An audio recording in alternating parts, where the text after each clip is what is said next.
So intuition is basically your deeper inner knowing. And your deeper inner knowing is almost your internal quiet voice, as it were. It's something that you have this absolute connection to at all times, but most people have switched off from it completely. And it is, in my opinion, connected into the quantum field. So it's connected into source energy, or what people would say God, or the oneness, or whatever you want to call it. The quantum field is basically this connection into everything. So in my experience and in my knowing and in my teaching, what I've found is that our intuitive knowing is also connected to almost channeling our highest good. So connecting into all that is and getting universal knowledge to come and guide us as well. And when we can connect into that in our stillness, it requires stillness if we're not skilled in it, because we're just so used to listening to our mind. When we can learn how to tune into it, it's this really clear navigation tool for our lives where we can literally stop guessing about it. Hello, everybody. Welcome to the podcast. I have a guest who's joining me at probably the sleepiest time in my calendar, early in the morning where she is, late afternoon where I am. Now, this is a guest that goes above and beyond. I'm so happy. Kate Connolly's here with me today. We're going to be talking about all the great things going on in her life and her business and what she does to help people. And joining us today, it's so great to have you, Kate. Welcome to the podcast. Welcome. Good morning. Thank you, and good morning. Thanks so much for having me. I'm really excited to be here. Exciting. So, okay, for the people that do have no idea where you are in the world, can you let them know where you're joining me today? At the moment, I'm living in Sydney, Australia. It's 6 o'clock in the morning, just after 6 o'clock in the morning. You don't sound groggy. You sound ready to go. I would be a mess at 6 o'clock in the morning, just to be completely transparent. So thank you for making the sacrifice to be with me this morning. I love it. The house is quiet. Let's get this podcast out of the way and get your day started. Great to have you here. Great to have you here. Okay. Tell me a little bit about, Kate, about your journey as an author. When did all this start for you? When did you wake up one early 6 a.m. morning and go, I'm gonna write the book. I'm gonna be an author. How did this happen? It was actually introduced by a friend to me, actually. I was talking with her about moving all my work online, trying to do more online healing and courses, and I do a meditation class, and I was chatting with her about how I could get my message out there. I wasn't a huge fan of, at the time, trying to spend a lot of time doing marketing and whatnot. And she's like, well, why don't you do a book? And I'm like, that's really interesting. The short, sharp marketing stuff doesn't necessarily work with my kind of brand of work, I suppose. So I thought, well, it's a really good way to get my voice out there in a decent chunk where people can hopefully get into it and understand and see the kind of work that I do, and then get excited from that point rather than seeing, a 30-second ad or something where they're not necessarily going to get a good feel. And I got quite excited, and I called a self-publishing company, and they said, yes, your kind of book sounds really good. So I thought, oh, okay, great. Let's give it a go.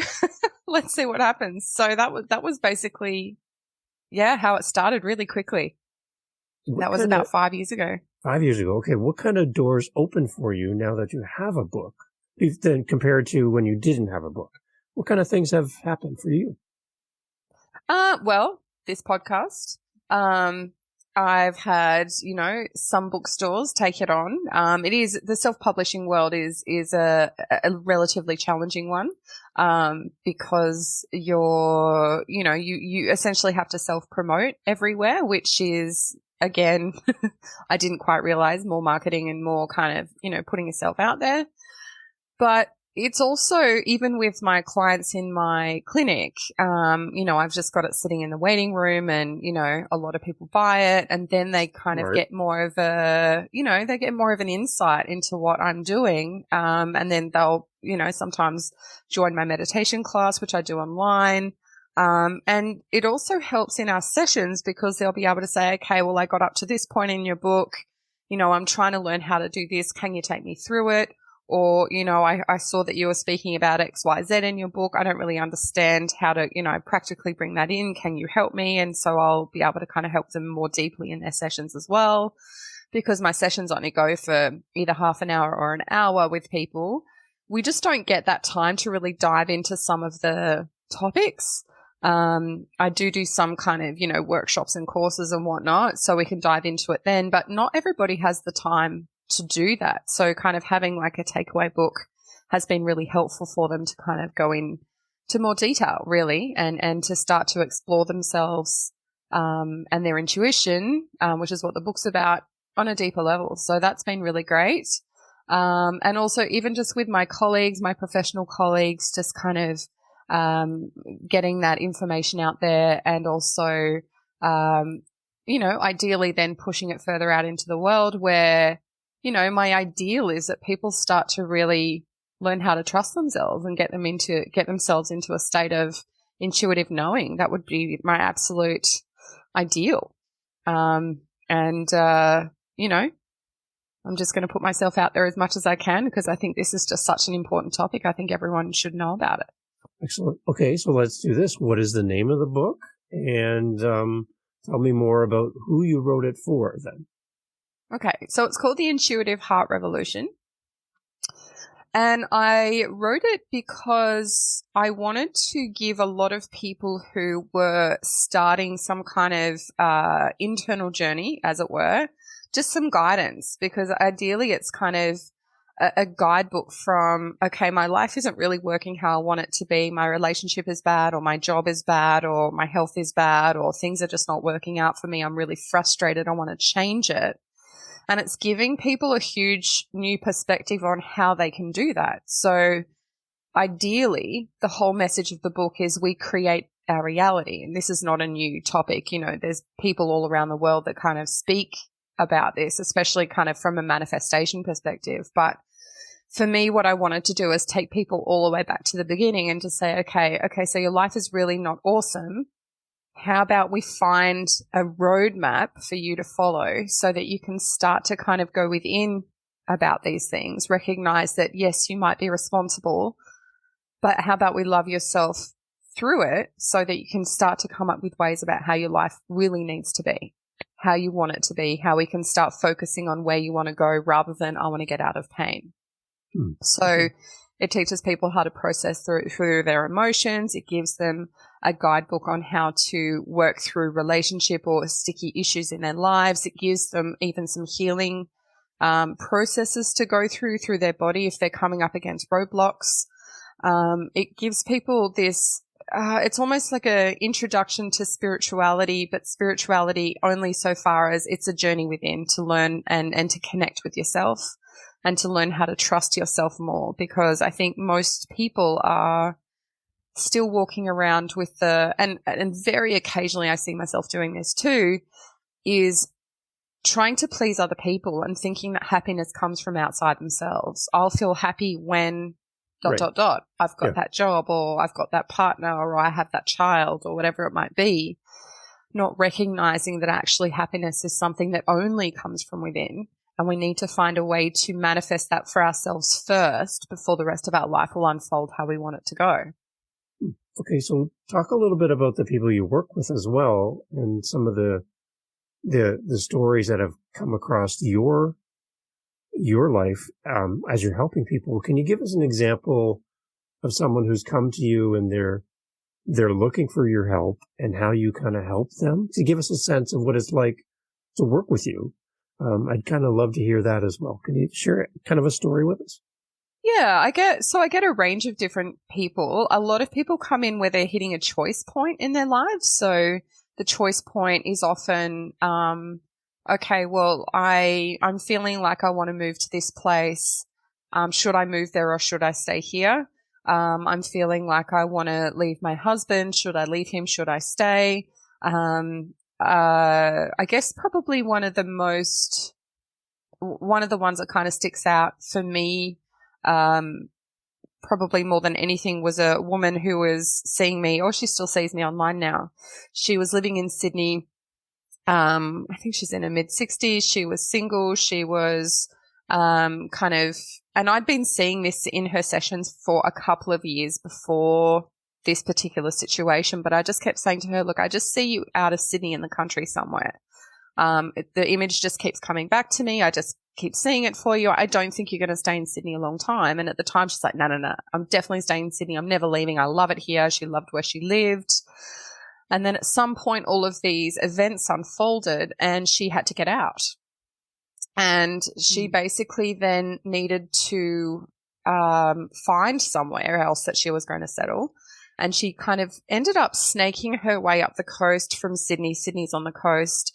And she just basically spent a couple of weeks really slowly going up the coast, trying to find where she was supposed to end up.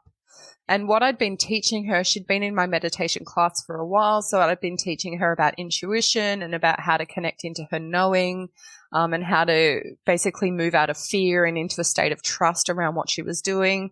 And so she was employing all of those skills on her journey. So everywhere she went, she just kind of felt into the area. She felt if it felt right for her.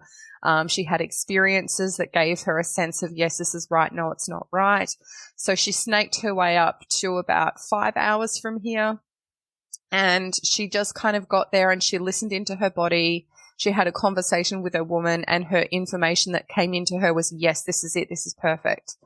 And she was just able to just feel into it the whole way along her journey. Her journey was really fascinating. She told me all about it.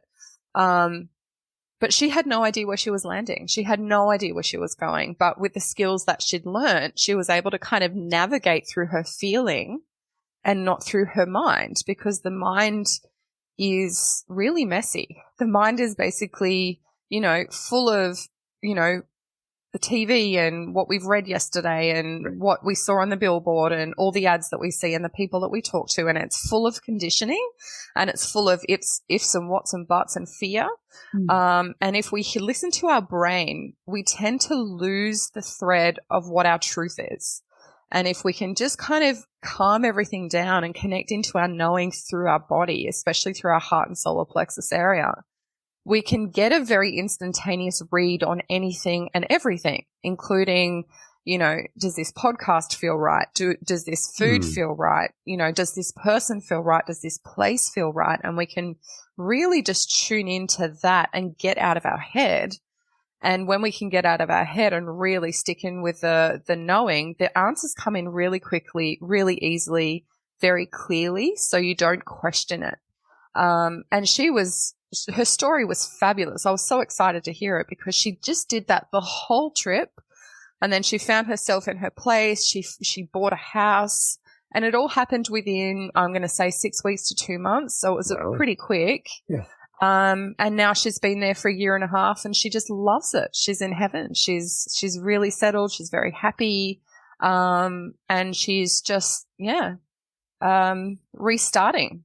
So that was actually a really exciting story. That's probably the one that sticks out the most. It's amazing. And for you, as someone helping people along that journey, it's got to be rewarding to see somebody find their joy and find their space, right? That must be good for you. I find it so excited. Right. Oh, yeah. It's kind of like watching my kids walk for the first time. It's like, oh, yay. You did it. You did it. Cheering them on. Yeah, it's really good.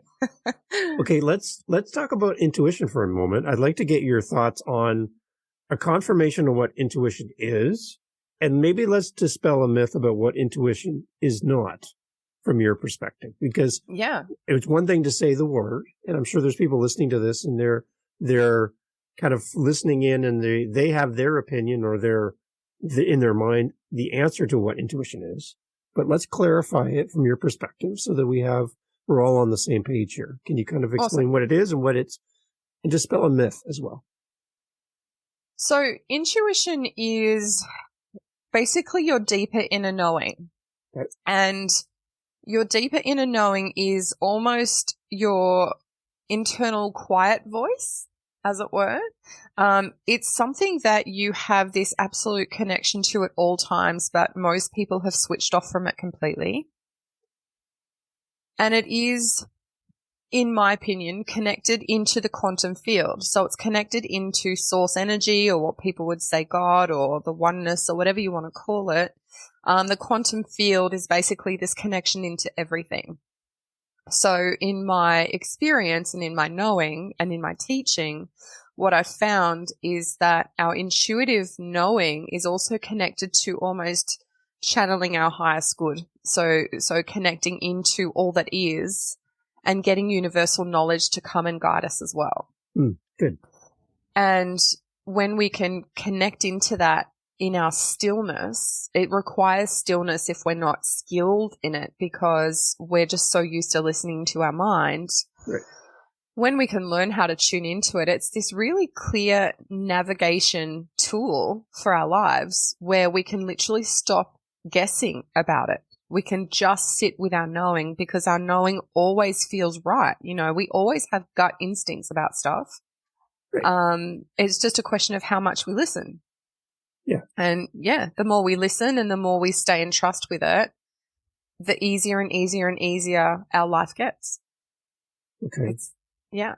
Yeah. So what about a myth about intuition that you would, if somebody came to you and said, intuition is this, and you're like, well, maybe, but maybe not. Is there anything that you're like, you hear things, people talk about intuition, and you're like, I don't know if I'm really bought into your definition of intuition? Is there anything that are kind of I tend to find when people tell me I think my intuition is saying this, I'll usually tune in and help them navigate whether it is or not. The biggest myth or issue that people have is they're listening to their mind and they're listening to the talk too much, and they think that's their intuition when it's not. Okay. Or they'll get information from somebody else that kind of says, you know, when our first gut instinct is very clear and it's super quick.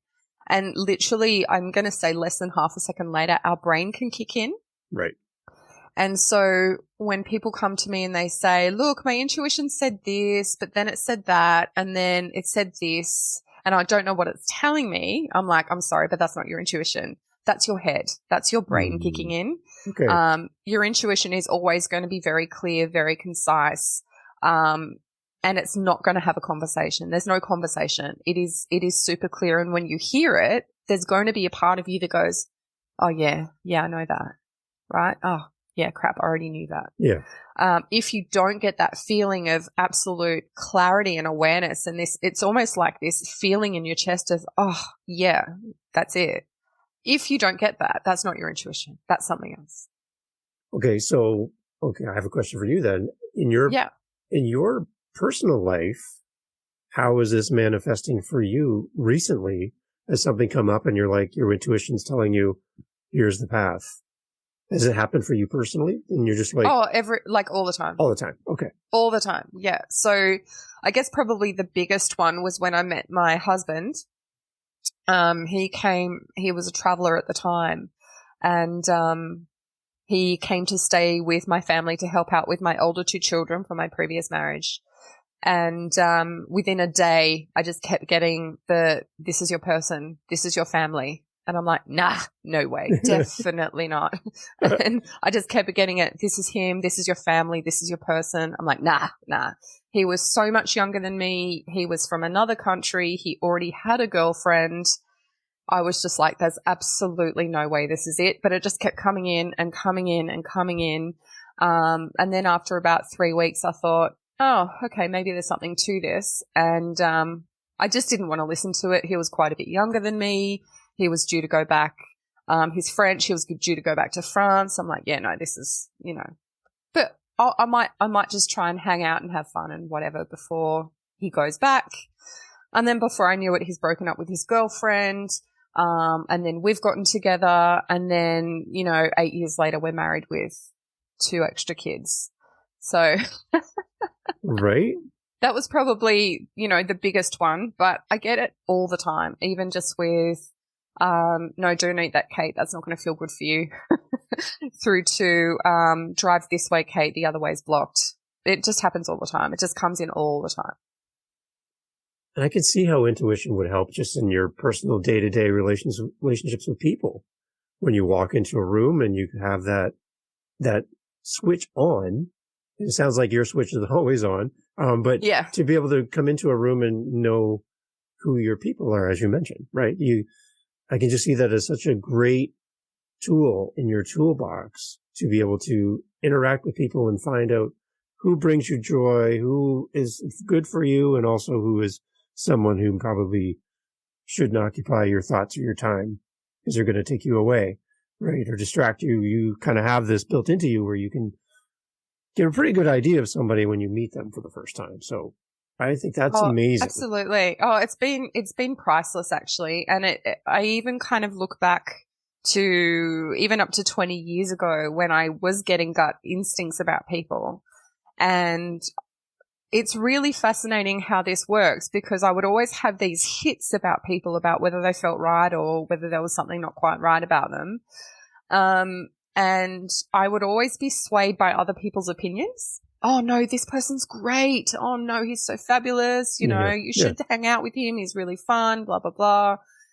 But inevitably, every single time, without exception, it always worked out exactly how my intuition said it right at the beginning, every single time. Right. And so over the years, I've gotten to the point where I just don't question it anymore and I don't let anybody tell me differently. So if something doesn't feel right, it's not right. And I do encourage people in my clinic all the time when they say, oh, look, it really just feels like this. And I'm like, well, it feels like that because it is that. So trust it. Trust yourself. Trust your feelings. Trust your knowing. And the more people hear that and the more they trust themselves, the better their life gets because they're not guessing anymore. They know. If they're meeting a new person, my receptionist who I love, she's fabulous. She's a very funny woman. She's been dating a few men over the years. And she just met one recently and I just instantly got a hit on him and I'm like, oh my goodness, this is the guy. You've got to hang with this guy. And she's like, oh, all right. And then after 4 dates, she's like, oh yeah, I think this is the guy. And I'm like, yay. My brother's the same. You know, it's been really great. You can kind of get these really intuitive hits very quickly. And when people see it for themselves, they start to trust themselves and it's quite exciting really because you don't have to think about it anymore. You think that, children are more receptive to all of this? Because they haven't gone through the adult, all the people telling you no, you can't, you shouldn't. Kids don't have that because they haven't lived that. So you think they're more open to their intuitive side? 100%. 100%. So for the first 7 years, they're not actually really engaging with their conscious mind either. So their brain hasn't developed enough to create the conscious override, as it were. So everything that happens to a 7-year-old kind of comes in as truth and everything is unfiltered. So if they don't like something, they'll tell you. If they don't like someone, they'll tell you. If something doesn't feel right, they'll tell you. And it's just a question of whether you override them or whether you listen. And that will probably develop their intuition as well. You know, they also see auras. They see people's energetics. They feel people's energetics and they tune in very, very well. And it's really just a case of whether you honor that as a parent or not to see whether they kind of continue those skills as they get older. My 11-year-old sees auras. She's amazing. And she came to me when she was 5 or 6 and she said, Mum, I'm seeing these colors around people. I'm just feeling really scared. I don't understand. And I'm like, darling, that's auras. That's cool. Tell me about it.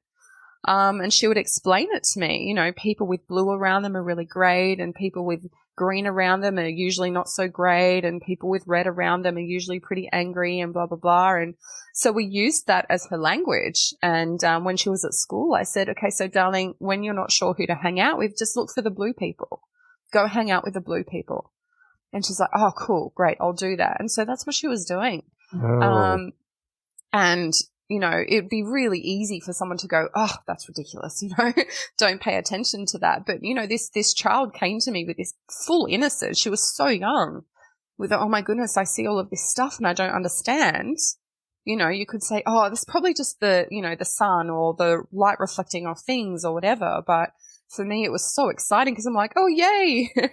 I can't see auras, but she can. That's so exciting. You know, honor that. Just keep staying with that. So even now at 11, when she's unsure about stuff, I'm like, just look at their auras, darling, and see how they're going. And that will give you an idea about whether it feels safe to go and spend time with them or ask them questions or whatever it might be. So, yeah, these skills are, you know, they're fabulous to have. And I think with kids, we've got to really nurture that and honor their knowing, because as they get older, that filtering, that brain that comes on that starts to question ourselves, that comes from when we're really young with what we're taught and whether people allow us to foster our skills or not. I was hoping that's where you would go with the answer to that, because I see that in kids all the time. For some reason, like for me personally, if I go into a room and there's small children, they just seem to be attracted to me, and I don't know why. I don't know who you are, who your parents are. And I'm like, maybe someone needs to get these kids because they're here. But I remember when I was dating my wife, her niece would separate the two of us she was like 2. She'd get in between us because she wanted more time with me.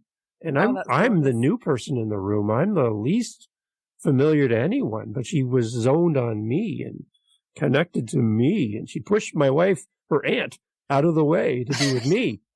And I'm just like, what is happening here? Right. That's but adorable. She saw something and felt comfortable, and right there. Right. So absolutely. I see it. I see what you're talking about. I totally get it. I get it.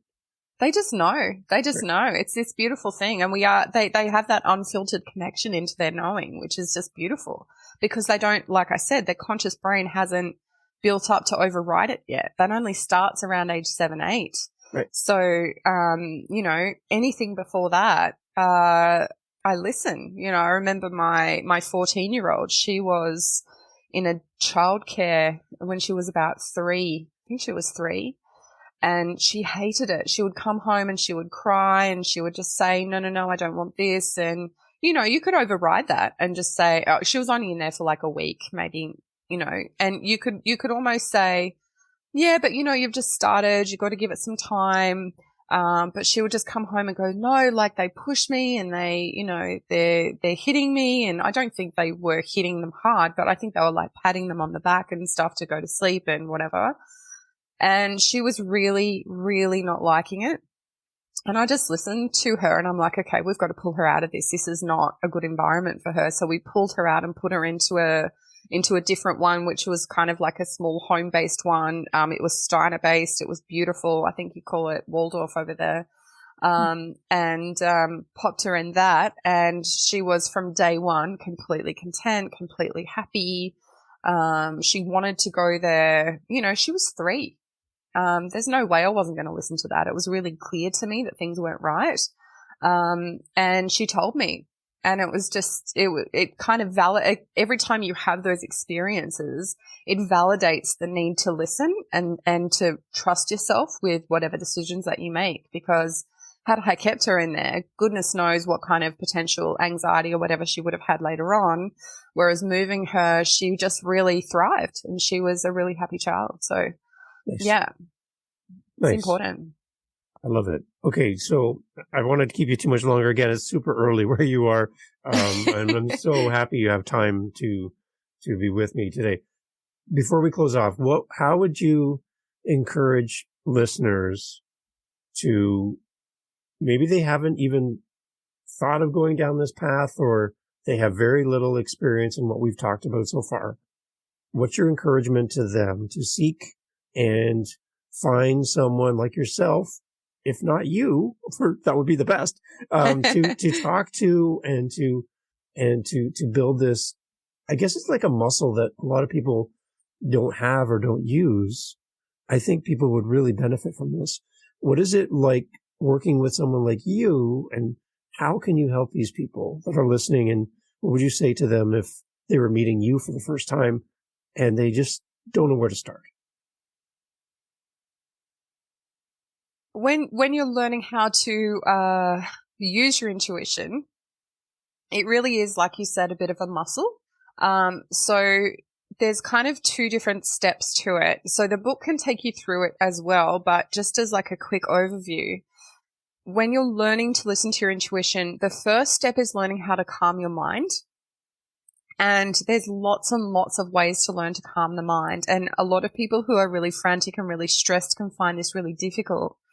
But just from a very quick kind of overview, if you're super escalated and you're finding it really hard to calm your mind, usually doing something really physical can be very helpful. So this is why a lot of people might do boxing or running or intense, ocean swimming or whatever it might be, because that can be enough, that moving the body can be enough to start to calm the mind down. If you're doing really mindful things like yoga or Pilates or Qigong or things like that, you have this ability to start to calm the mind, because the first step is to try and calm it enough so that your conditioning doesn't make all your decisions for you. Mm-hmm. So I'm literally about to put out a 30 days and 30 ways to calm the mind on social media. Nice. So good timing. But it's really about learning how to calm everything down first and doing whatever it is that you can to even just calm down a little bit. So like I said, the more escalated you are and the more stressed you are and the more your mind buzzes, the more physical you need to be with it. And then if you're not so escalated and you're not so stressed, sometimes it just takes a few minutes of sitting quietly and just breathing quietly, taking space from everybody else, taking some long, deep breaths. So taking 5-second breaths is enough to actually trick the body into experiencing relaxation. So it switches the nervous system into something that's calmer. So just a really long 5-second breath in, 5-second breath out. If you do that for up to 2 minutes, that's enough for your calming nervous system to kick in and to relax the body so that you can actually start to maybe listen to yourself. Nice.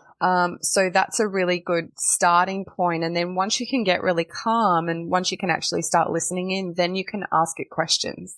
And that's when it gets a bit more exciting. So that's how you kind of start to foster the intuitive muscle, as it were. But even outside of that, I think the most important thing is that people need to learn how to trust themselves and trust their initial impression of things. So, if you're walking into a room, you can always tell, for example, when your husband or partner or child is not right, even if they say nothing, you can feel it. Right. So always trust it. Always trust. If it doesn't feel right, it's not right. If something feels right, it's right. It really is as simple as that. So if you have an awareness that something's not quite right, you've got to follow it. You've got to literally follow it down. If I, see my husband and he's not quite right and I know it, even if he's not saying anything, I must be such an annoying wife. I will hunt him down and I'll say, okay, talk to me. What is this? You need to, actually communicate about this. And then he will. And it'll be something that he's kind of stored up and not communicated. But when he finally communicates it, then all of a sudden everything can be at ease again and we can actually hit that place of comfortable connection. So it's going to happen everywhere. If something doesn't feel right, never doubt it. Just always follow it down and just see what's going on there. If you get an initial impression, always follow that first instinctual impression because it's always the right one. And just use that as a practice tool. I get people in my clinic, I just say, start with something really small, start with, do I have toast or cereal for breakfast? What feels better? Go with what feels better. Don't go with what your brain thinks is going to be more healthy. Don't go with what your brain is telling you. Even if your doctor said yesterday, stop eating toast, go with what your body is telling you, what feels right. And if you can start to follow that on a regular basis and you start to trust it, you build that muscle as well. Build the muscle. I love it. Thank you for tying that back. That was really good. I like that. Kate, thank you so much for being part of the podcast. Where do we go? How do we connect with you? Show us what's our next step. We want to reach out. We want to talk to you further. What do we do? All my stuff is on my website. So it's kateconnolly.com.au. And I've got a link to my meditation class, which I do. So it's 6:00 Wednesday morning, Sydney time. So I think it's kind of afternoon in, the US and Canada. And I've got the link to my book there. I've got link to sessions on there. I'm developing a course as well, so that will come up there later this year. There's also some free offerings on there as well and some mini courses if you want to jump onto that. And my meditation class has, honestly, probably a couple of hundred different meditations and class videos on so many different topics. So if people want to jump on there, there's like a 2-week free trial there somewhere. You can jump on and just check it out and see if you like it. Awesome. Kate Connolly is here on the podcast. Everyone, please go check out all the links in the show notes. We'll have everything there for you. If you're at the gym or you're driving in the car and you're like, wait, what was the address again? Go to the show notes. Everything will be there. You can click and go right to Kate. And let Kate know you heard her on the podcast. And looking forward to all the great things coming down the road for you as well, Kate. Keep us up to date, all right? We like to stay in touch, for sure. I would love that. Thank you so much. I'm so grateful for you to have me here. And thank you for sharing your early morning with us. It's so awesome to have you with us. Oh, pleasure. This is a great time of day for me. All the children are still in bed. It's fabulous. Awesome. Everyone, go check out the show notes. Kate, thank you so much for being here. It's great. Oh, pleasure. Thank you so much.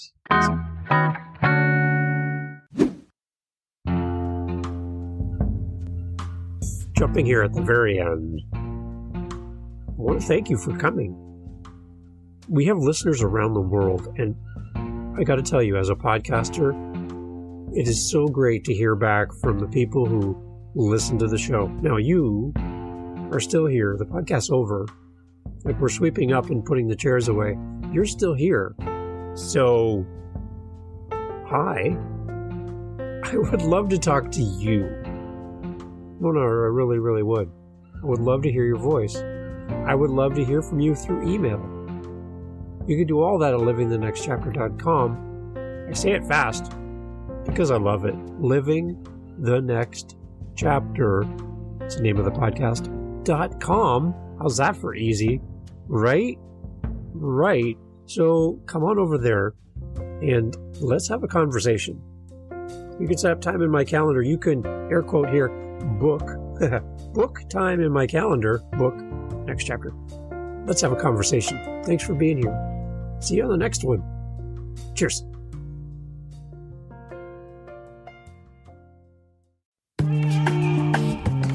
Mindshift Power Podcast, the podcast for teenagers and those who work with them.